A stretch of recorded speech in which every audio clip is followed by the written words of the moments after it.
फातिमा की रानी माँ, प्रभु यीशु की माँ, आसरा तू ही है माँ।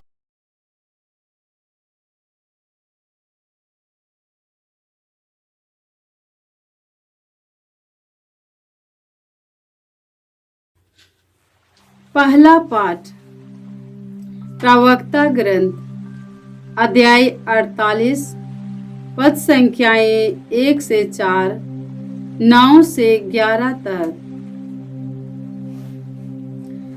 तब एलियास अग्नि की तरह प्रकट हुआ। उसकी वाणी धधकती मशाल के सादृश्य थी। उसने उनके देश में अकाल भेजा और अपने धर्मोत्साह में उनकी संख्या घटा दी। उसने प्रभु के वचन से आकाश के द्वार बंद किए और 3 बार आकाश से अग्नि गिराई। हे एलियास, आप अपने चमत्कारों के कारण कितने महान थे। आपके सादृश्य होने का दावा कौन कर सकता है। आप अग्नि की आंधी में अग्निमय अश्वों के रथ में आरोहित कर लिए गए। आपके विषय में लिखा है कि आप निर्धारित समय पर चेतावनी देने आएंगे, जिससे ईश्वरीय प्रकोप भड़कने से पहले ही आप उसे शांत करें, पिता और पुत्र का मेल कराएं और इस्राएल के वंशों का पुनरुद्धार करें। धन्य है वे जिन्होंने आपके दर्शन किए, जो आपके प्रेम से सम्मानित हुए। प्रभु की वाणी। ईश्वर को धन्यवाद। भजन अनुवाक्य।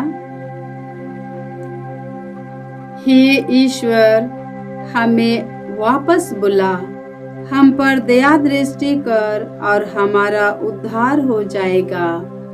हे ईश्वर, हमें वापस बुला, हम पर दया दृष्टि कर और हमारा उद्धार हो जाएगा। हे प्रभु, तू इस्राएल का चरवाहा है, हमारी सुन। तू स्वर्गदूतों पर विराजमान है, अपना तेज दिखा, अपनी शक्ति को जगा और आकर हमें बचाने की कृपा कर। अनुवाक्य।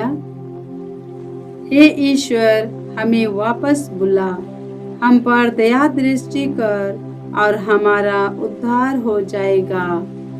हे ईश्वर, हमें वापस बुला और हम पर दया दृष्टि कर और हमारा उद्धार हो जाएगा। विश्वमंडल के प्रभु, स्वर्ग से हम पर दया दृष्टि कर। तूने यह दाखलता लगाई है, आकर उसकी रक्षा कर। अनुवाक्य।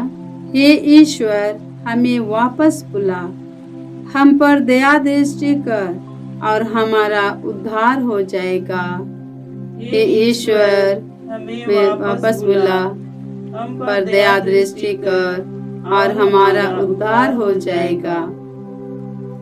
जिसे तूने चुन लिया है, जिसे तूने बढ़ने की शक्ति दी है, उसे अपने दाहिने हाथ से संभाल। हम फिर कभी तुझे नहीं छोड़ेंगे। हमें बचाने की कृपा कर, जिससे हम तेरा गुणगान कर सकें। अनुवाक्य। हे ईश्वर, हमें वापस बुला, हम पर दया दृष्टि कर और हमारा उद्धार हो जाएगा। हे ईश्वर, हमें वापस बुला, हम पर दया दृष्टि कर और हमारा उद्धार हो जाएगा। जय घोष। हालेलुया। प्रभु का मार्ग तैयार करो, उसके पथ सीधे कर दो। सब शरीरधारी ईश्वर के मुक्ति विधान के दर्शन करेंगे। हालेलुया। प्रभु आप लोगों के साथ हो और आपकी आत्मा के साथ। संत मत्ती के अनुसार प्रभु यीशु ख्रिस्त का पवित्र सुसमाचार। हे प्रभु तेरी महिमा हो। अध्याय 17 पद संख्याएं 10 से 13। पहाड़ से उतरते समय यीशु के शिष्यों ने उनसे पूछा, शास्त्री यह क्यों कहते हैं कि पहले एलियस को आना है? यीशु ने उत्तर दिया, एलियस को अवश्य आना है और सब कुछ ठीक कर देना है, परंतु मैं तुम लोगों से कहता हूँ एलियस आ चुका है, उन्होंने उसे नहीं पहचाना है और उसके साथ मनमाना व्यवहार किया है। उसी तरह मानव पुत्र भी उनके हाथों दुख उठाएगा। तब वे समझ गए कि यीशु यूहन्ना बपतिस्मा के विषय में कह रहे हैं। यह प्रभु का सुसमाचार है। हे क्रिस्त तेरी स्तुति हो। ख्रिस्त में प्यारे भाइयों और बहनों, ईश्वर ने अपने कई नबियों को अपनी प्रजा के पास भेजा। एलियस भी अग्नि की तरह प्रकट हुआ। वह धकधकती मशाल के सदृश था। उसने देश में अकाल भेजा। धर्मोत्साह में उनकी संख्या घट गई।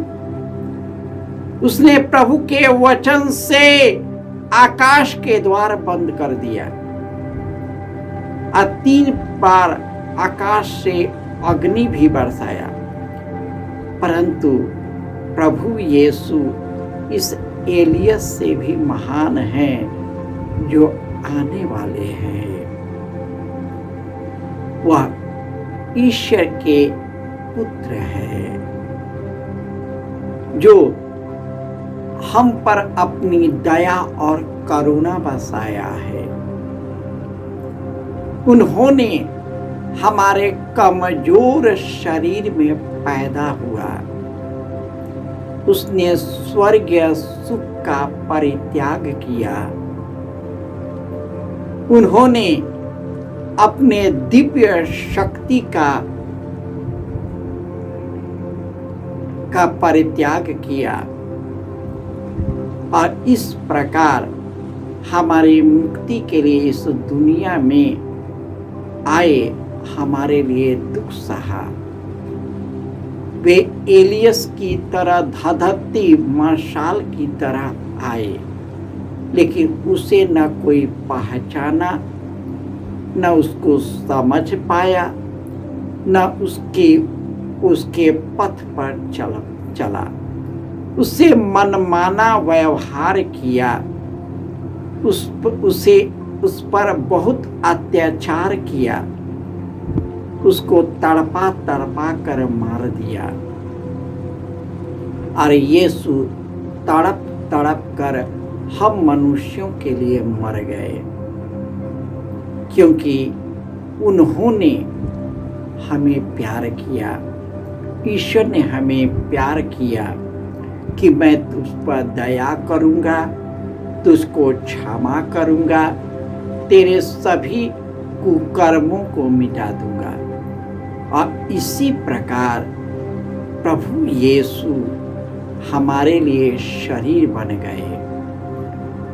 हमें चाहिए कि हम ईश्वर के पास लौट आए, प्रार्थना तपस्या के द्वारा अपने आप को शुद्ध करें और प्रभु यीशु जो मुक्तिदाता है उसके आगमन की तैयारी हम अपने पवित्र हृदय से कर पाए, ताकि वे हमारे जीवन में, हमारे घर परिवार में, हमारे समाज में, हमारे समुदाय में प्रवेश कर जाए और उनके द्वारा हम सभी अनंत जीवन के सहभागी बन जाए। जय यीशु